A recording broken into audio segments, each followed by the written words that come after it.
back to Living Local. Did you know that local nonprofit River Action has been caring for the river for 35 years? This time I'm joined by Kathy Wine. She is the executive director for River Action. You're also one of the founders of this organization. That's right. Okay, so bring us back 35 years ago. What made you want to found this organization? All right, well, in 1983, we had a Year of the River. We were asked as Junior League members to fund and host and celebrate a year of activities on the river. It had the theme and brand of Joined by a River. And the idea of the Quad City Chambers was to join us by the river rather than separating us.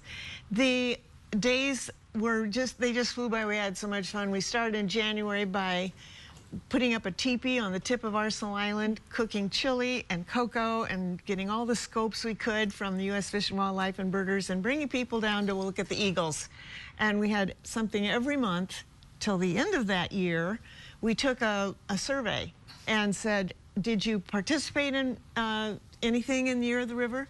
At least 84% did. Wow. We asked them, did you know what Joined by a River meant? They said 86% did. We're onto something, and we started River Action. I love that. So that is how River Action got started. What does River Action exist to serve? We have a mission of fostering the environmental, the economic, and the cultural vitality of the river in order to make it more resilient and our communities more resilient. And how does that look exactly?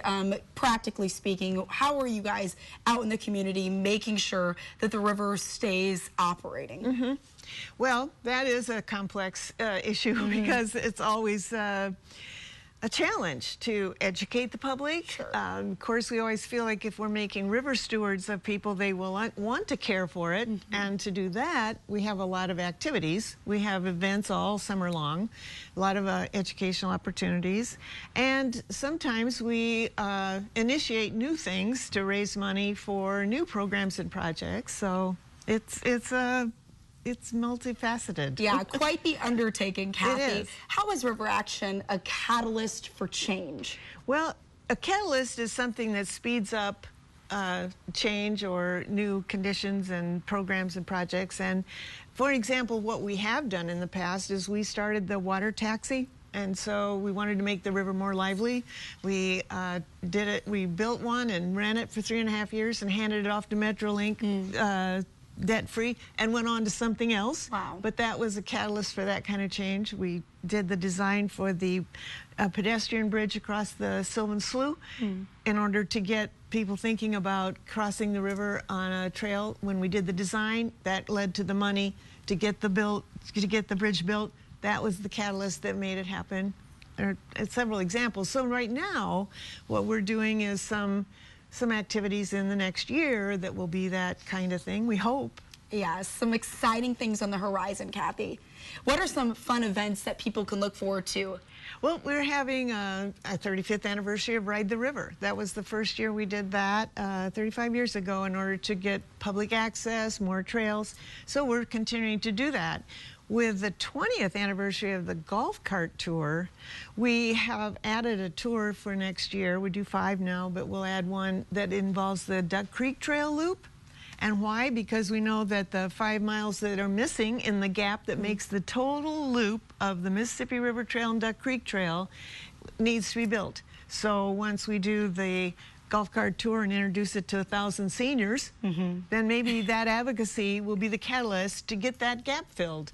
Absolutely. So we can actually have the full loop on trails. You know, Kathy, living near a river was something I feel like I took for granted. I grew up in Northeast Iowa. I spent 6 years in West Texas, pretty much 0 bodies of water in that area. I moved back here to the Quad Cities. And even just flying in here, you see the river, you're being more exposed to it. It is such a refreshment. What do you feel like the river offers our community? Well, it's a natural resource, and as you said, you learned something about drought and lack of water in the South and Southwest. We have more than enough water, and this year particularly. We had 4 different floods. It is a wonderful resource for teaching the public about how water is cleaned and how we contribute to the Gulf right now dead zone, but we could improve the river and water quality and make the river more resilient. So that education is something that's ongoing. Again, trying to get people to love it and then take care of it. The idea of long-rooted plants retraining water where it falls, rainwater where it falls, on the land rather than running off and polluting the river and adding to flood levels and all those things.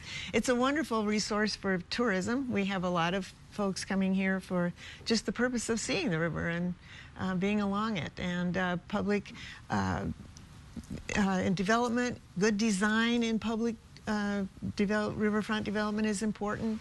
Our parks, all the wild places that we can continue to take people to that are free, that get people outdoors, that's part of the health of the community. So the river contributes to all of that. It is a gorgeous resource, that's for sure. Now, 35 years down for River Action.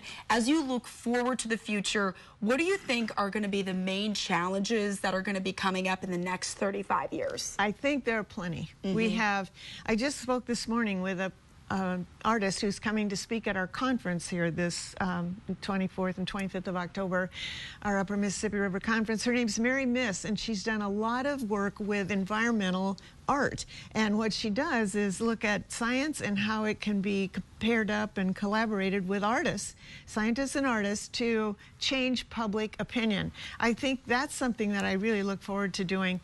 Changing behavior, I should say, because, for example, in Boulder Creek project in Colorado, she put up the at the height of the flash flood levels, blue discs on buildings and posts and trees, and as people walked along that floodplain, they could see, sometimes at eye level, what the floodwaters would be at a time of flash flood. The next time they had a flash flood, the people were out of harm's way. Wow. A lot of the valuable things were out of harm's way. There was much less damage, and they reduced the risk. All right, she changed behavior with just that art project. I'd like to see her do the same thing. We have flooding, we have safety issues, we have water quality issues, we have dredging issues. There are so many things that we can address, and in a delightful way, because art is delightful at the same time.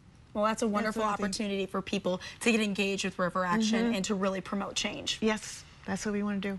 Kathy, thank you so much for what you're doing with River Action. We appreciate you joining us today. For more information about River Action, you can visit its website, riveraction.org, or check out its Facebook page at facebook.com/riveractionqc. Stay tuned. We've got more Living Local after this break.